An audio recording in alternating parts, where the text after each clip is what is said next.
All right, all right. Hello, everyone. Hello, everyone. I'm Teacher Nivs, Dr. Joe's reading and writing class. Date is December 4th, 2025.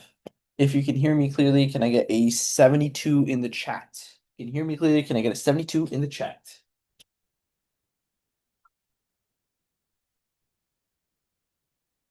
All right, nice, nice, nice. Um, okay, wow, December already. I was off for a little bit. I was a little sick, and then we had Thanksgiving, so it feels like I haven't seen Um, well, right now it's just you, Austin, but anybody in so long. Um, okay, let's get started. All right, we have some more students, so Austin, you can share the burden of reading. But let's start with Austin. Austin, can you read this one for us? Book of the day. The Curious Incident of the Dog in the Nighttime, Mark Haddon. Christopher John Francis Boone knows all the countries of the world and their capitals and every prime number up to 7,057. He relates well to animals but has no understanding of human emotions. He cannot stand to be touched, and he detests the color yellow.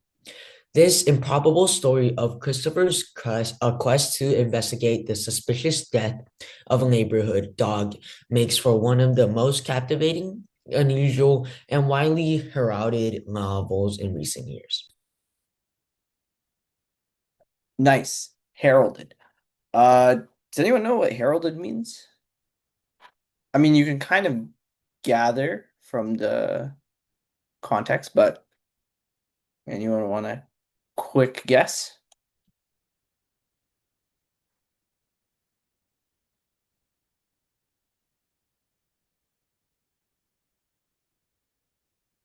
All right, just means like acclaimed, so like, you know, um widely spoken positively about. Okay. Can I get James? James, can you read the uh author, the mini bio? Mark Haddon is a British novelist, poet, illustrator, and screenwriter, but best known for his award-winning novel The Curious Incident of the Dog in the Nighttime. Before becoming a celebrated author for adults, Haddon spent years writing and illustrating children's books, as well as working in various creative roles, including cartooning, teaching, and designing for television. Hardon studied English literature at Merton College, Oxford, and later earned a M.A. in illustration. His early work included writing for Winnie the Witch and other children's series. He also worked for people with disabilities in his youth, an experience that influenced, though did not directly model, the perspective of Christopher Boone in Curious Incident. The success of the Curious Incident propelled Haddon into international recognition, earning him the Whitbread Book of the Year award and widespread critical acclaim. He has since published other novels, including A Spot of Bother and The Red House, and continues to write poetry, short fiction, and scripts for stage and screen. He currently lives in Oxford, England, and is known for his versatility, dark humor, and interest in exploring the complexities of everyday life. Awesome. Thanks for reading that, James. So versatility. What does that mean in this context? In the context of um an author. Any takers?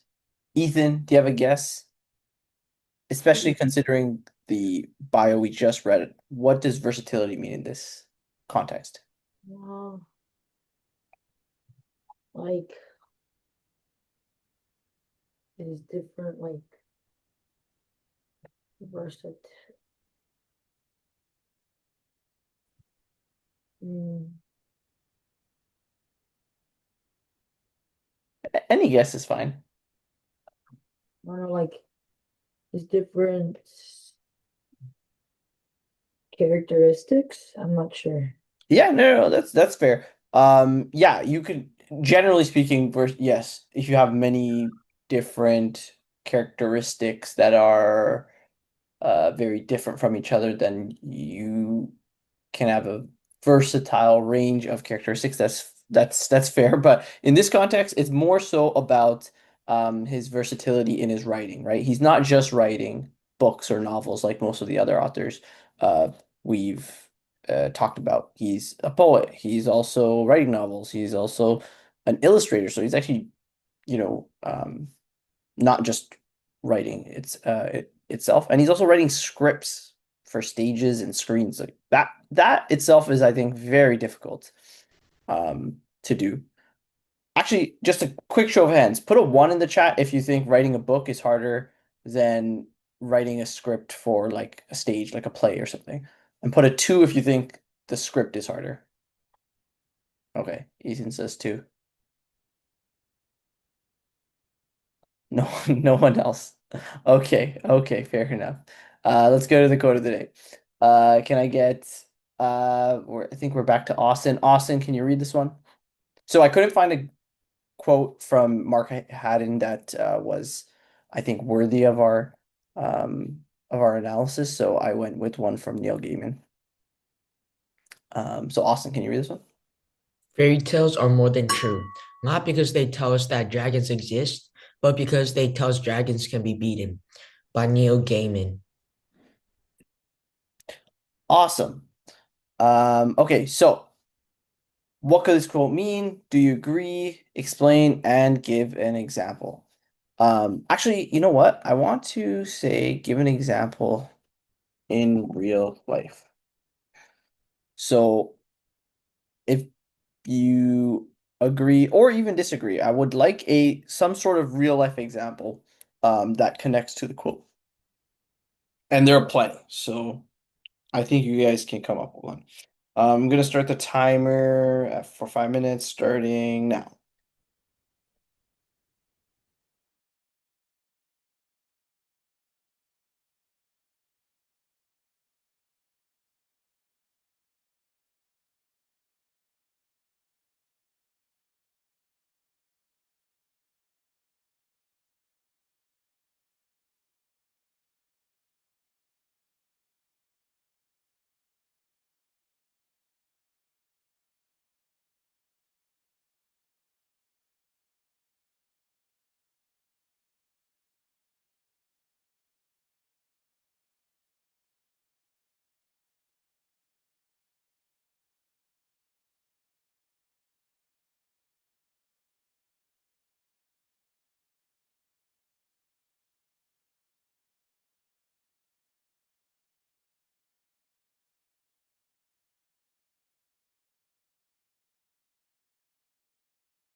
All right, time is up. Let's see what we came up with.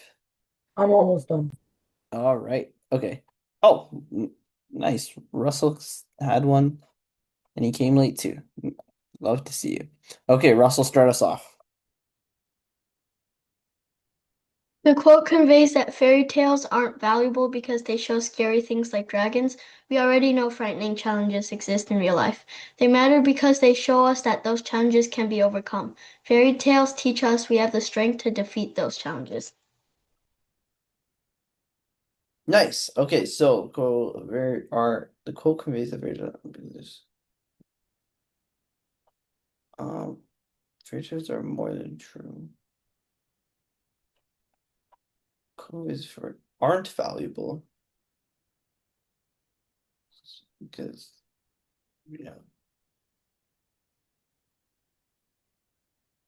they matter because okay.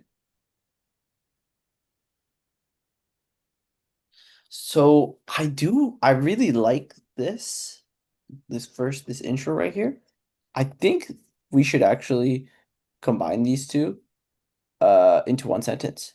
Um so we can do that in multiple different ways. They aren't valuable.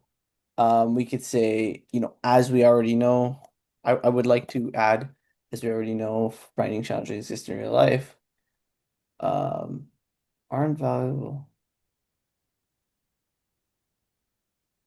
I would even semicolon this. They matter because actually, yeah, I would semicolon that actually as well. Just because they're very closely related. Um they're very closely related and it's almost a little bit of a balance over here. Like the content on the left side is very similar and sort of opposing the content on the right side. So I prefer the structure a bit more. And it's a little bit I think it packs a bigger punch for your intro to have the main idea completely as well. Even though, yes, it makes it less of a paragraph, but that's fine in this sense. I think this is a better final product. Um, so cool, good stuff, Russell. Although I would like to see some sort of real example of this. I think for these quotes, I want to start asking for real examples because, like, although they're from oftentimes from stories and things like that, and they're short excerpts, like they all do have some sort of application or implication on real life. Ethan, would you like to read yours? I believe this quote by Neil Gaiman means when we read about fiction, it shares knowledge, and this knowledge can also be frightening. On top of that, stories' purpose is not to scare us, but to inform you that this is something mankind can overcome in real life or in fiction. For example, if I get a sickness like cancer, yes, I would still be worried, but I know that many have survived from cancer. Nice. On top of this, on top of that, story's purpose is not to scare us, but to inform you that this is something, or for example, okay, should be marking these. For example, if I get a cancer, yes, I would still be worried. Okay, so I'm just gonna get rid of this yes. I would still be worried, but I know that many, but but I would know that many have survived from cancer. Yeah, that's fine. That's good. On top of that. I meant to type the story's purpose. Yeah. Okay. The story's purpose. Okay, so I'm just actually gonna rearrange this. The purpose of stories in general is not to scare us, but to inform you that inform. I would change this to us as well because we spoke about us. We're using us earlier. That this is something mankind can overcome in real life or in fiction. Nice. And I like, yes, like sicknesses like cancer. Yeah, that's good. That's a good, very scary one. But and it seems like almost, impossible, but stories give us confidence that anything can be overcome and things like that, right? So, yeah, that's a great real life example choice there, Ethan. Awesome. Love to see it. Okay, is that all we have? I think so, in terms of participants. Okay, let's move on to vocab. Okay, vocab. Let's get James. James, can you read the vocab words? Effulgent, brilliant, radiant, shining brightly. Her effulgent smile lit up the entire hall. Fulminate, to rant loudly or explosively, to issue vehement protests. He continued to fulminate against the new policy long after the meeting ended. Rebarbative, repellent, irritating, or unattractive. The critic described the installation as visually striking but emotionally rebarbative. Susurrus, a soft whispering, rustling, or murmuring sound. A gentle susurrus drifted to the trees as the wind picked up. Ineluctable, adjective, unavoidable, impossible to evade. He felt the ineluctable pull of responsibility drawing him back home.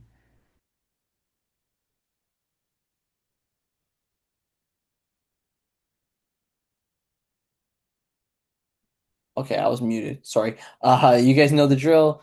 Um, one paragraph or one sentence, all the words, 3 minutes, starting now.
All right, all right. Time is up. Let's see what we came up with. All right, guys. I need Austin and James to participate as well. Okay, Russell, start us off.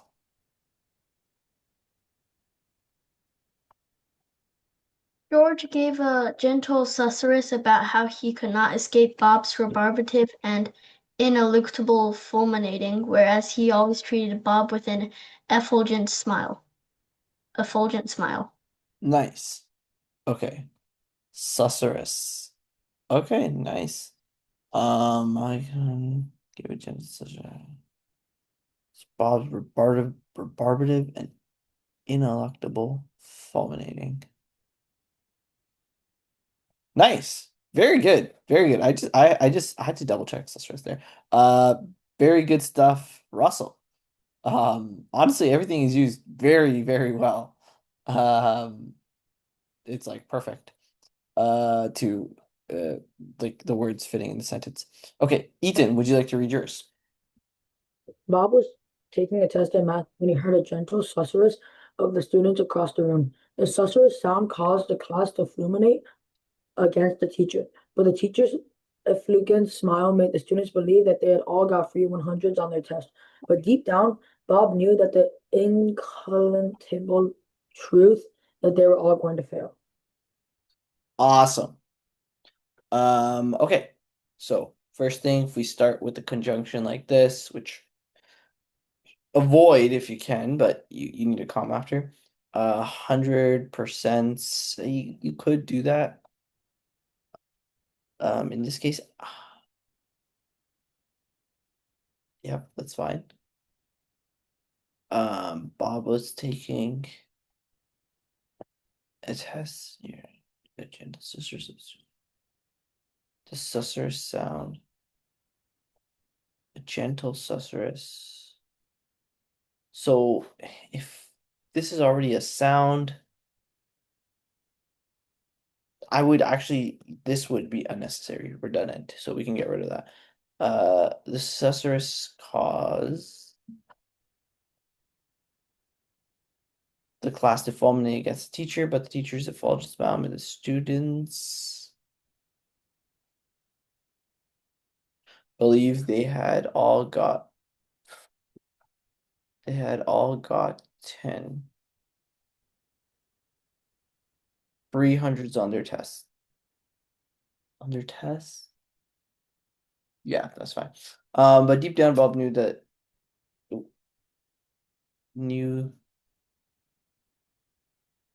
the ineluctable truth that they were all going to fail. Nice. Okay, good stuff, Ethan.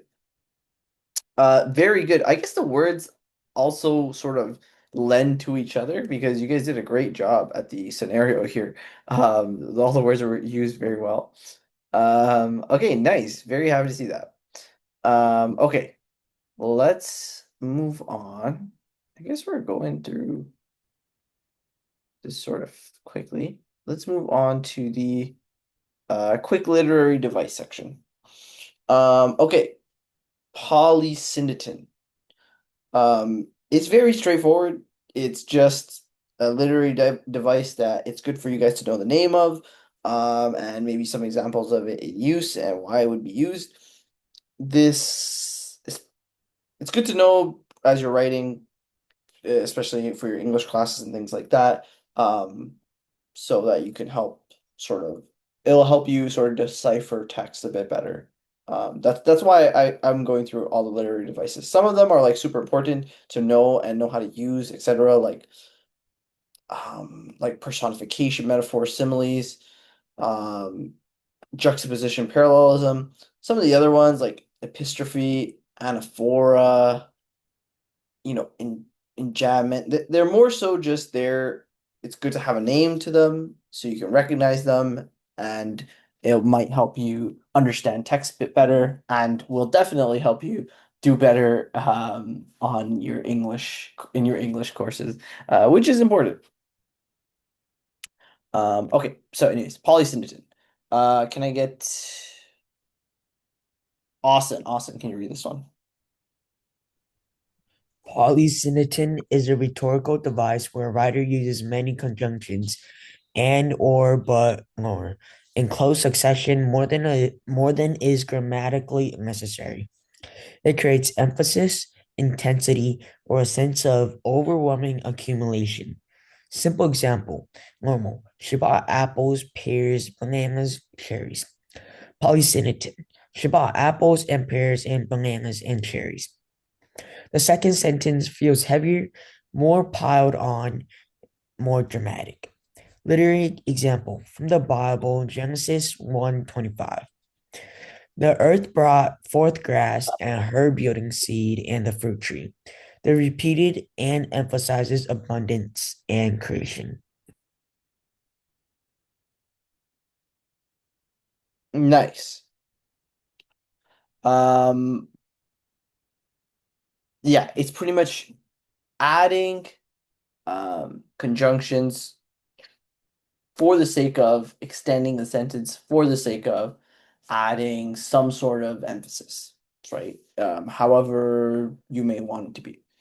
Okay, so I just added some more literary examples. Can I get James? James, can you read this one? The Great Gatsby, F. Scott Fitzgerald.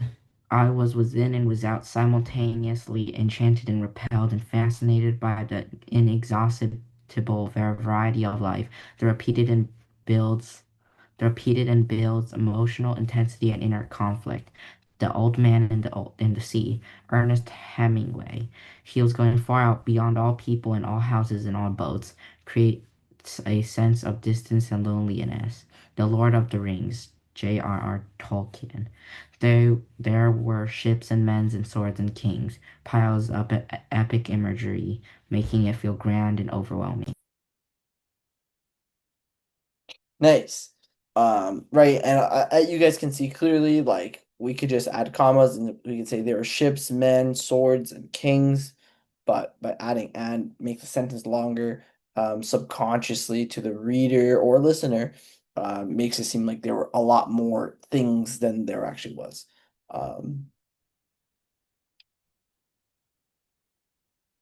Yeah, beyond all people, all houses, and all boats, which emphasizes that he's going far away, right? Because he's going beyond all these things, and by adding all the conjunctions, it makes it seem like there are more things that are that he was going far beyond, right? Okay, here are just some key effects. It adds rhythm. Sometimes it can help make the sentence actually sound better, like as a reader, even in your head. That adds impact, believe it or not. So that's actually very important, not only in speeches, but even in your like everyday writing, your essays and things like that. Rhythm does play a role. Slows the pace of the sentence, sometimes needed. You want to like a longer sentence here and then a short sentence after. However you structure that could really uh, could add impact or emphasis, however you may want it to be. It creates emphasis, etc. Conveys emotion. Sometimes, yeah, just adding all the words, all the conjunctions could indicate that the character's anxious or you are as a writer, etc. Okay, so I guess I lost the slide that says to make one, but create a small, we'll do a paragraph here. You know what, I'm going to say a persuasive paragraph where you use polysynthetic.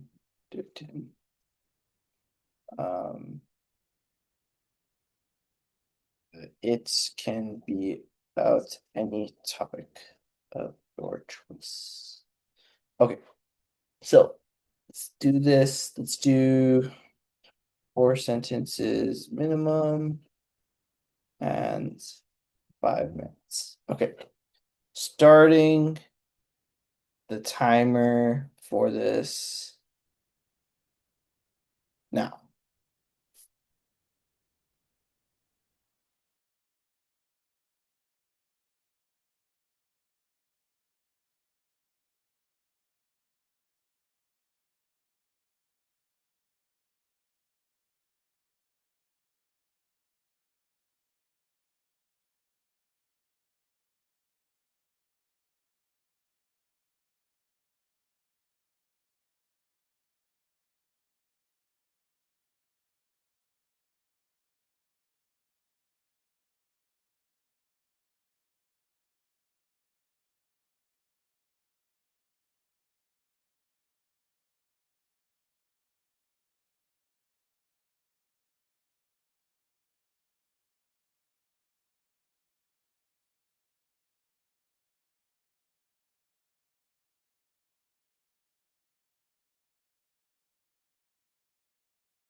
All right, all right. Time is up. Let us see what we came up with. So, Ethan, let's see.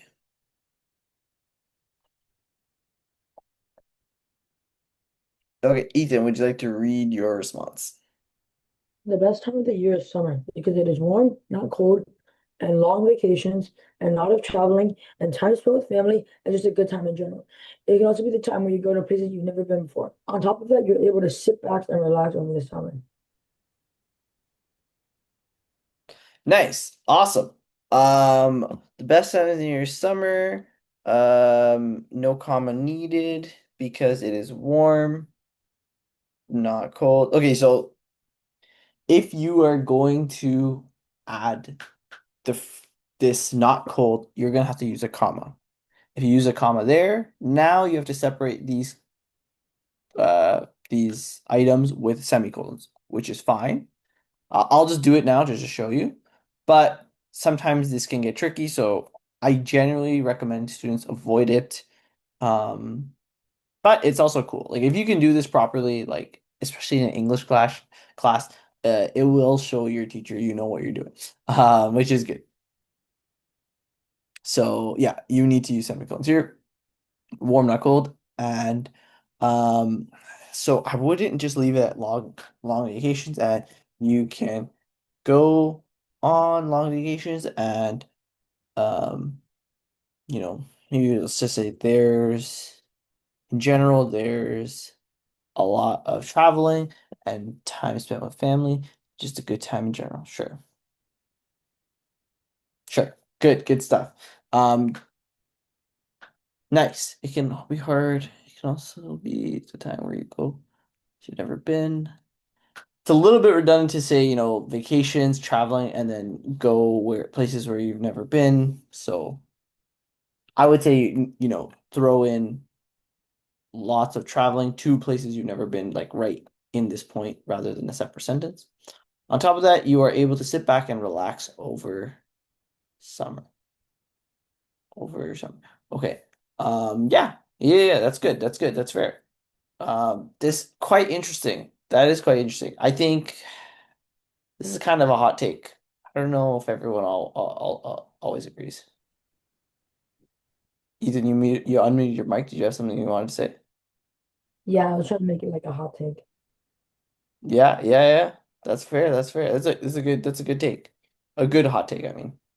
Okay, Russell, start us off.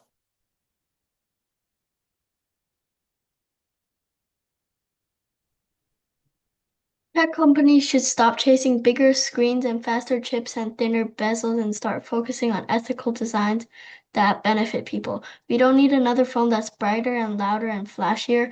We need technology that's safer and fairer and more intelligent. Until the industry chooses innovation over profits, we'll keep getting products that are impressive and expensive and unnecessary.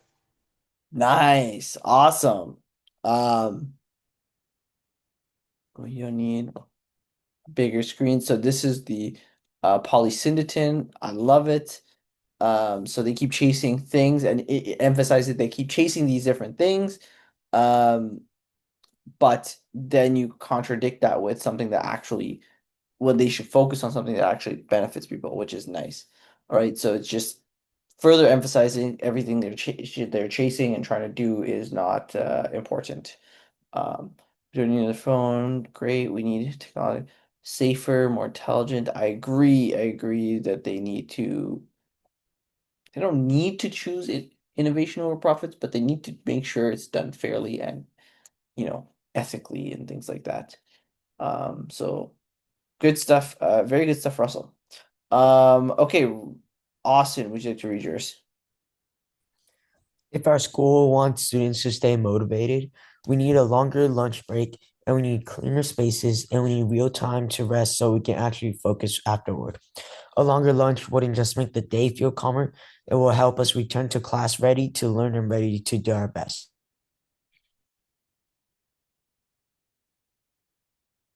Awesome, awesome. So, I great use of polysyndeton here.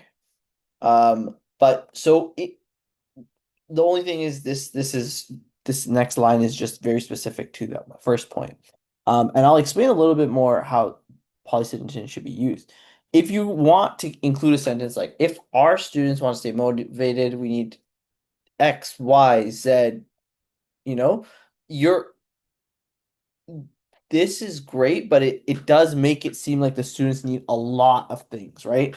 And it almost implies that this, like when you write it like that, it almost implies that it's something that's not very attainable. So then in the following sentences, it should be more about an alternative or something somehow that solves everything. Um, right? So if I first read a sentence like this, I'm thinking the paragraph is next going to be about one thing that can solve everything, or um, about how it is hopeless right now with the way current budgets are, or something like that, right? Um, so yeah, that's where this first sentence should go generally, right? If we're going to use a polysyntheton over here. So just keep in mind, like when you use polysyntheton, there are implications to your sentence and things like that. So there you do have to be sort of aware of when you're using it. Because it can throw the reader off, right? Um, like if you say a sentence like this and then you say, um, you know, which is all very doable. If we, move this around, like if you give a proper solution that can actually solve everything and you're not just exaggerating how many things the students need, then it would throw the reader off. They would be like, oh, why did you exaggerate in the beginning? This is just information, etc. Right? You would only exaggerate if there's like another point you're trying to make. Okay, nice, good stuff.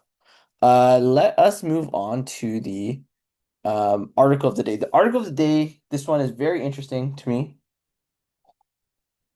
I actually had another one planned, but I subbed it because I was reading about this just yesterday. Um,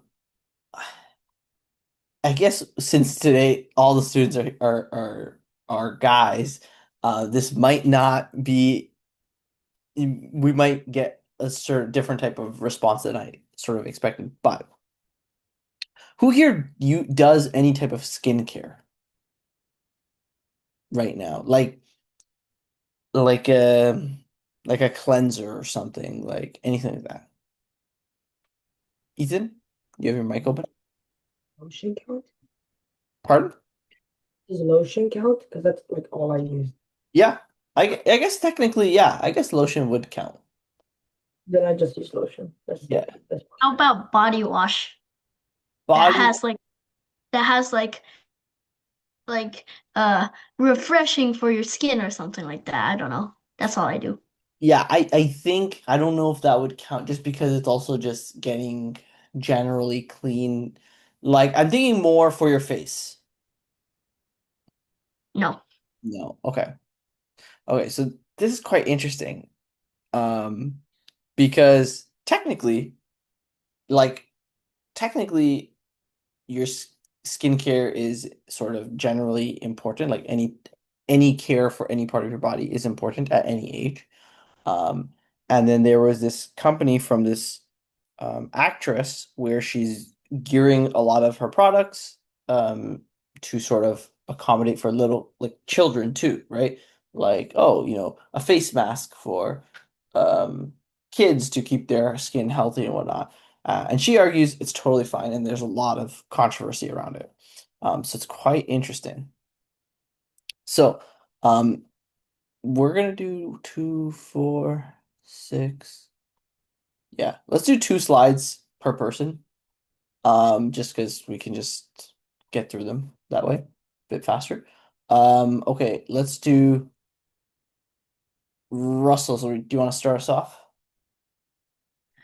Brittany Ouyang does not do much to perfect her 3-year-old daughter's skin because it happens to be flawless already. Her routine, if you can call it that, includes water, sunscreen, and the occasional moisturizer. So Ouyang was baffled when her sister sent her an Instagram post last week about a new skincare line that was advertised for children ages 3 and up. She visited the website for the brand, which is called Rini, and was co-founded by the actress Shay Mitchell, and saw pictures of poreless children who looked to be 10 years and younger beaming from behind jelly-like face masks enriched with vitamin B12. That is ludicrous, Miss Ouyang, 36, who works in tech and lives near San Francisco, texted her sister. She joined a chorus of people criticizing the company with a post on TikTok. What kind of capitalist hellscape are we living in?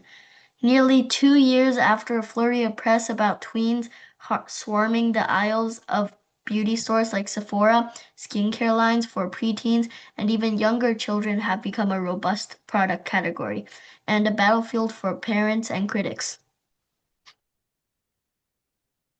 Awesome. Um, okay, so there's a few things here. Pictures of so keep all this in mind. We'll discuss later. But yes, there's a company that advertises skincare for children, for people ages 3 and up, includes pictures of people, like children, um, like child models, I guess, whatever.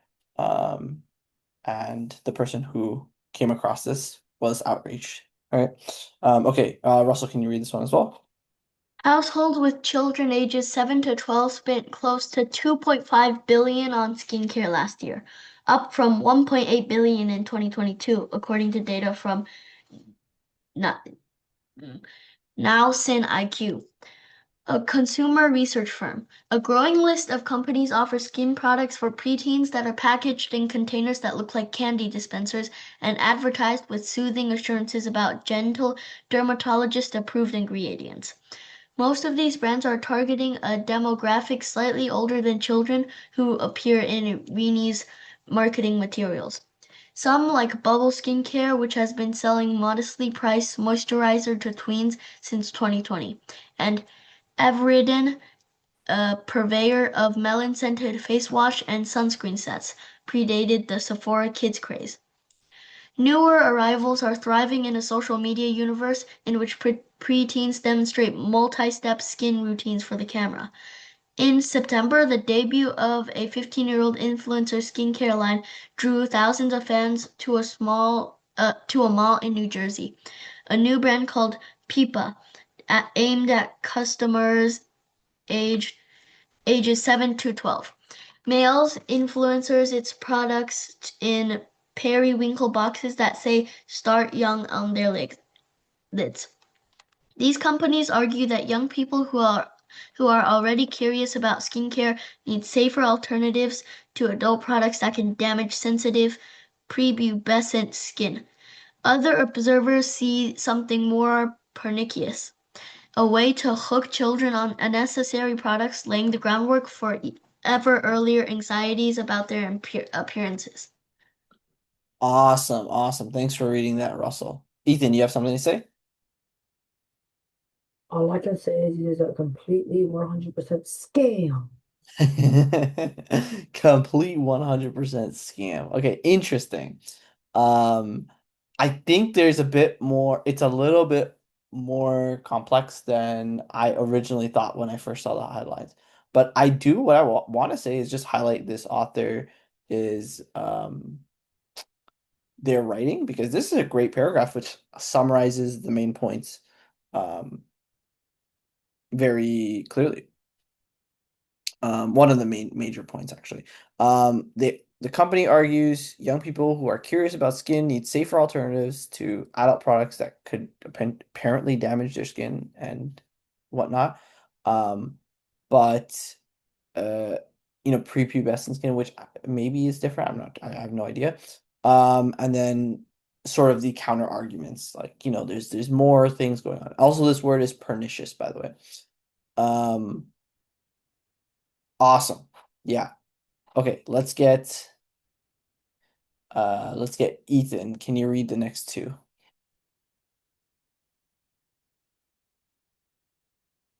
Maybe in 20 years, even a 1-year-old will have a beauty routine. Allie Nelson, the host of a psychology and wellness podcast, said on Tuesday. She was joking mostly. The next day, she came across a Fisher-Price teething set that included a toy version of a sheet mask and a rattle shaped like a jade roller. Very dystopian. Miss Nelson, 33, who lived in Toronto and as a toddler, said she could understand where these companies were coming from. Young girls have long intimidated their mothers by painting their nails or trying on lipstick. Activities that tend to be treated as playful flirtations with adulthood.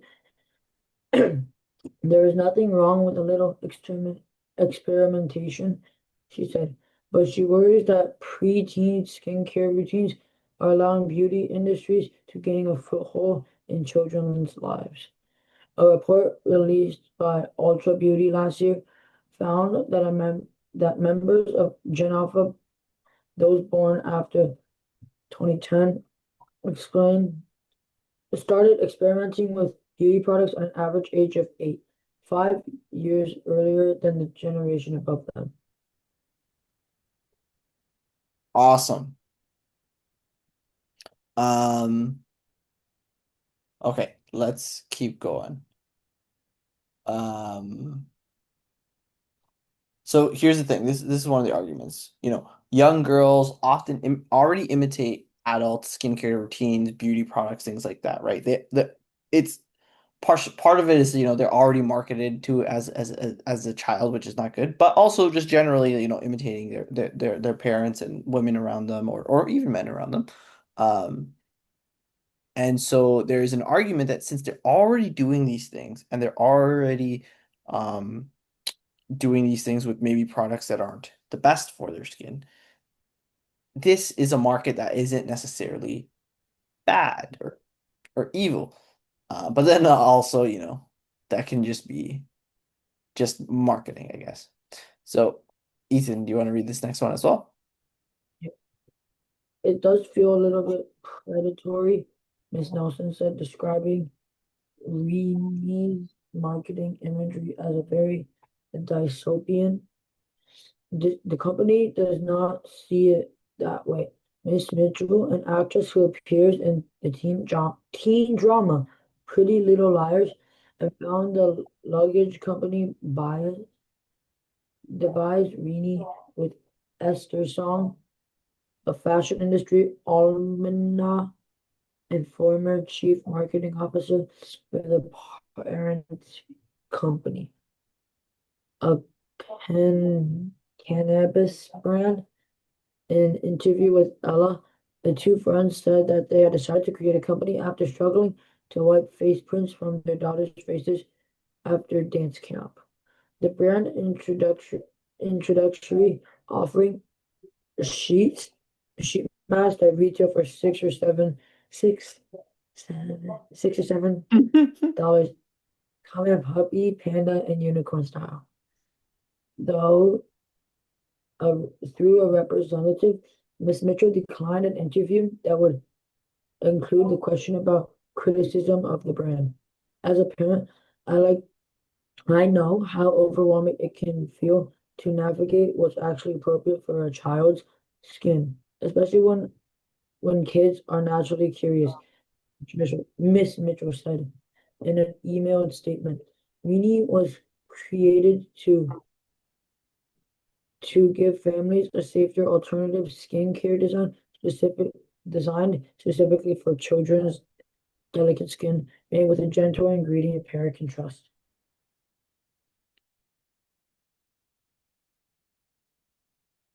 Awesome. Okay, so I guess a lot hinges on, or at least Shay Mitchell and whatnot, I'll argue that a lot hinges on the idea that skincare products for adults are too strong or damaging to the skin of prepubescent children.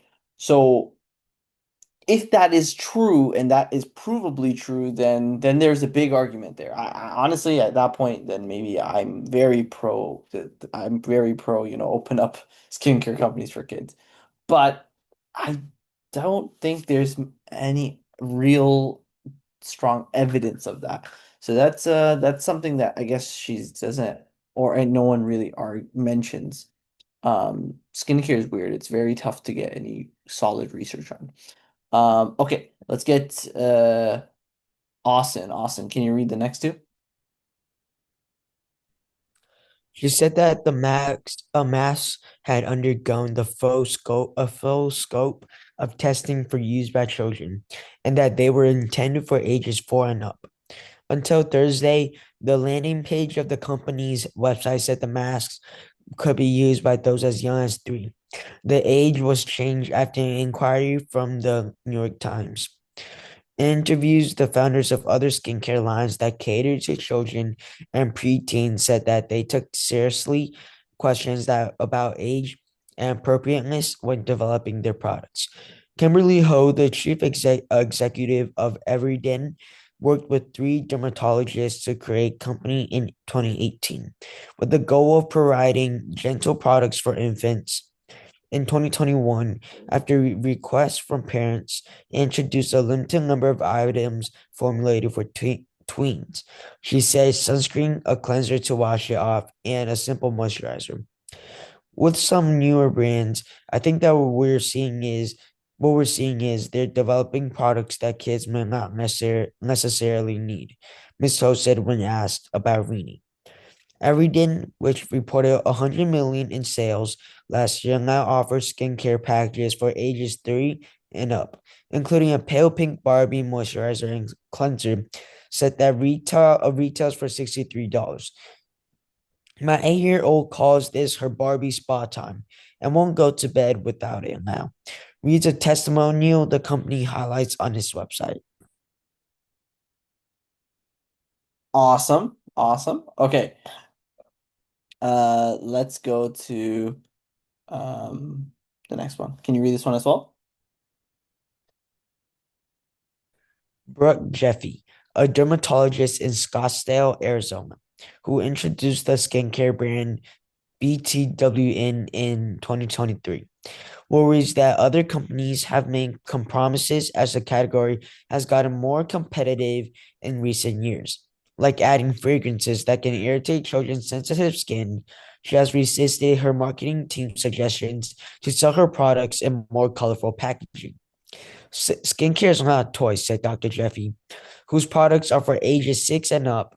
All these companies avoid language about beauty and appearance, describing their products in terms of self-care and building healthy habits.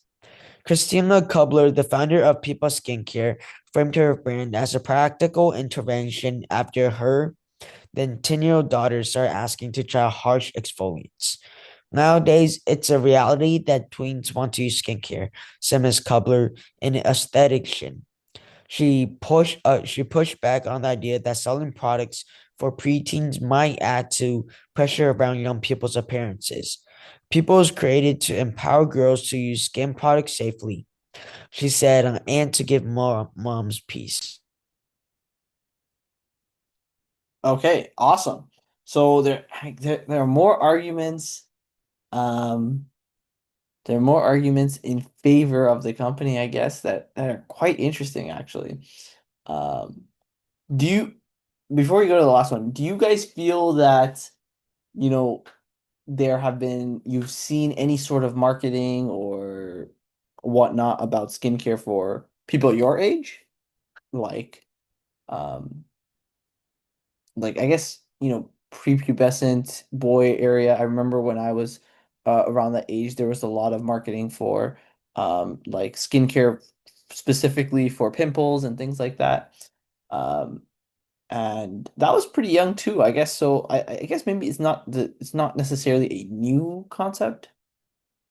Actually, maybe this age, you know, 4-year-old, 5-year-old, 6-year-old, that's pretty young. I don't think that was around. But just generally skincare for kids, I guess that's not necessarily totally new.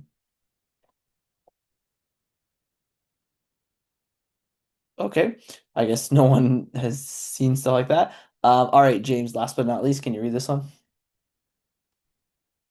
Some dermatologists are not buying it. Dedicated skin products for tweens may be safer than adult serums, but that does not mean children need them, said Molly Hales, a dermatologist and researcher at the of Chicago. A young person who doesn't have any known diagnosable skin conditions doesn't really need to be using products beyond sunscreen, Dr. Hales said. In an analysis published in June, she and other researchers found that girls on TikTok from the ages of 7 to 18 were demonstrating skincare routines with an average of 6 different products, many of them risky for young skin. Brands are most likely trying to capitalize on the popularity of such videos, she said, and insulating themselves from criticism using the fuzzy, unimpeachable sounding language of self care. A beauty industry that specializes in monetizing customers' insecurities might just have view children as the next untaped market, said Charlotte Markey, a professor of physiology at Rutgers and the author of books about adolescent body images. No matter how carefully they are formulated, skincare sets for kids send a message that it's really important to be on top of all the appearance trends before you have even hit puberty. In her dream world, she added, children would hardly think about their skin at all. I'd much rather they be coloring or something. Okay, very interesting. Very interesting. So I will say I haven't been on the fence on a topic in a very long time. And this one actually has me on the fence a bit. So I'm going to I'll just ask a very straightforward general question. What is your reaction to skincare brands that cater to kids? Is it harmless fun slash beneficial? Let's just add that in there. Or is it a problem, right? Um, and you could say both things, but I do want you to argue one side, right? Like pick a side that you mostly agree with, okay?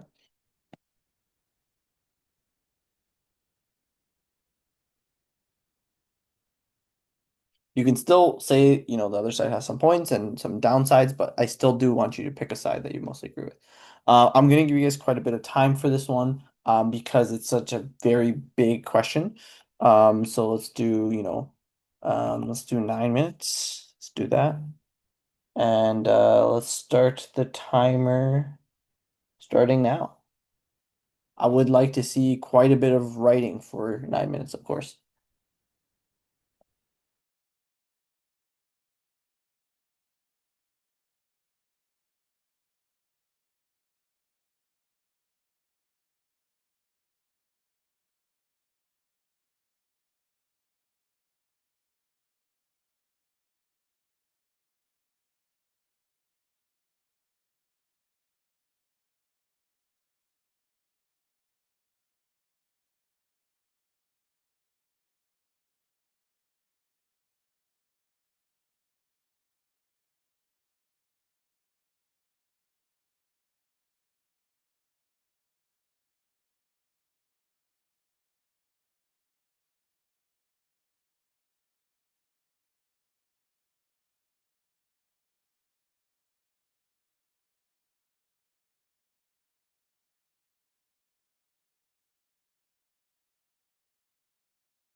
All right. Time is up. Let's see what we came up with.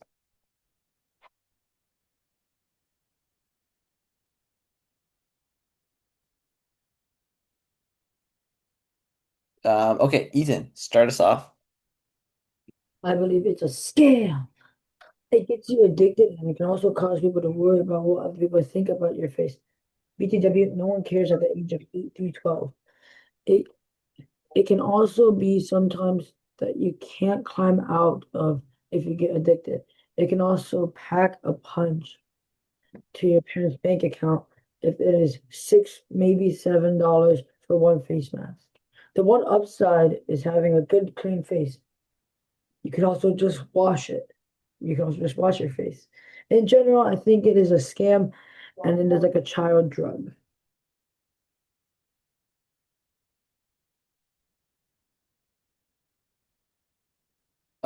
In general, I think it is a scam and like a child drug. Nice.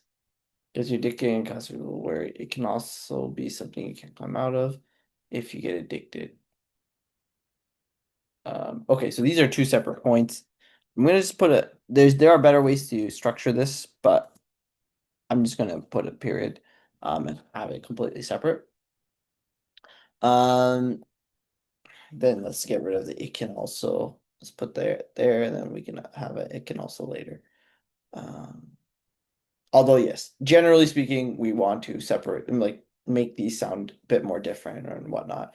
But for the sake of time, we can just leave it there. Like that. Okay, very good job, Ethan. Yeah, the few things that are concerning are, habit forming.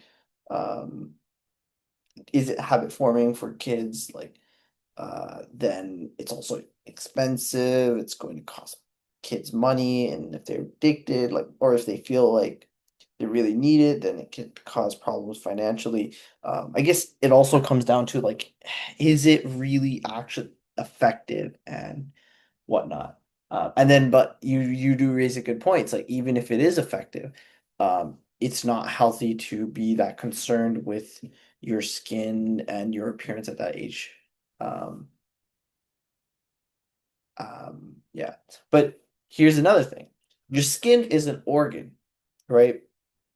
Your skin is an organ. So if I tell you, you know, kids these days are not eating enough vitamins, it's not good for their health.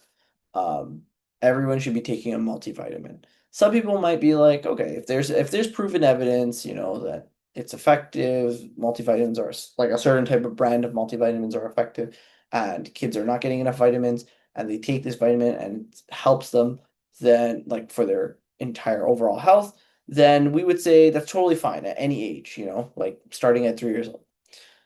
If skincare is proven to be effective, I feel like there is an argument, although it feels weird, there is an argument that, your skin is still an organ, it's still part of your body, and if you can keep it healthy starting at any age, it might be worth it, right? So there is it is quite interesting there.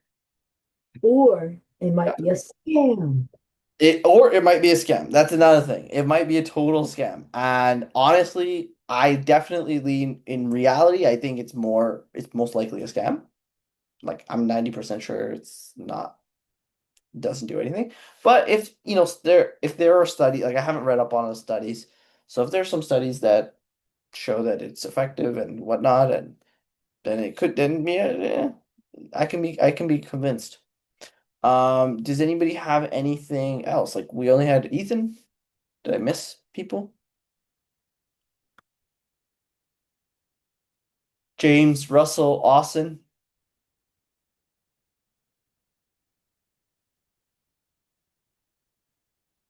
I'm almost done. Okay. Austin, James. I gave quite a bit of time for this one, so I do expect something.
Okay, guys. Russell, can you just submit what you have, even if you're not done, just so we can move on?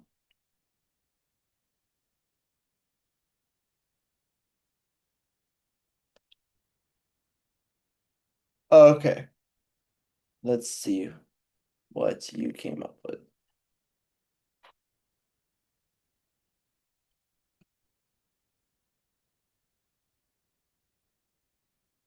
Okay. Russell, can you read yours?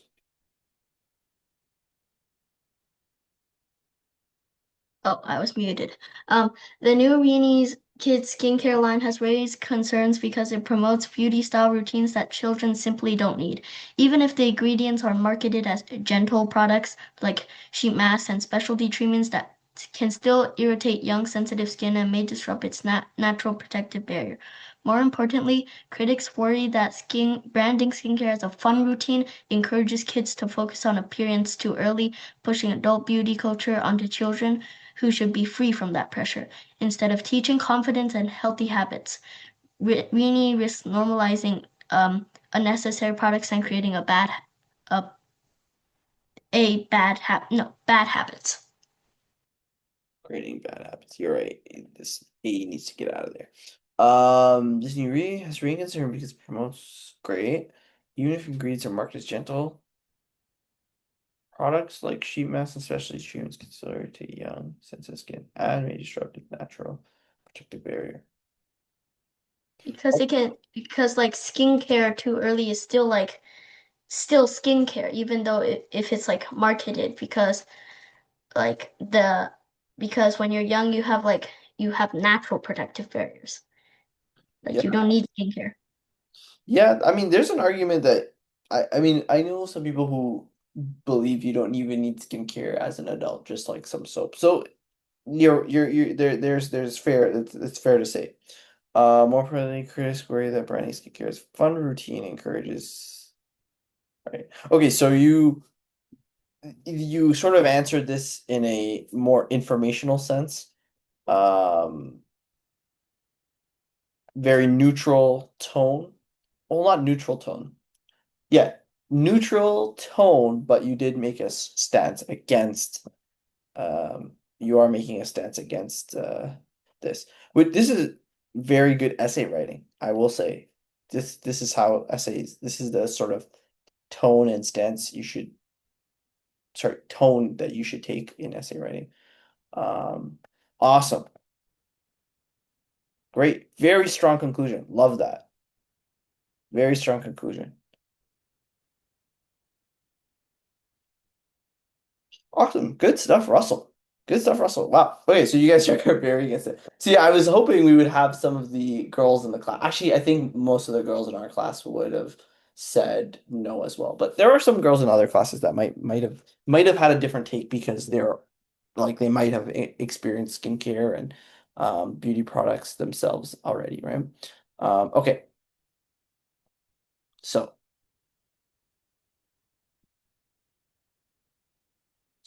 actually I'm gonna highlight this section just generally. Do you guys ever feel like there's a pressure to look a certain way or use products to improve how you look? And if so, where do you think that pressure comes from? From family, friends, media, shows, movies, etc., um, social media, etc. I'm gonna give you guys just 2 minutes because we're running out of time.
Awesome. Okay, let's see what we came up with.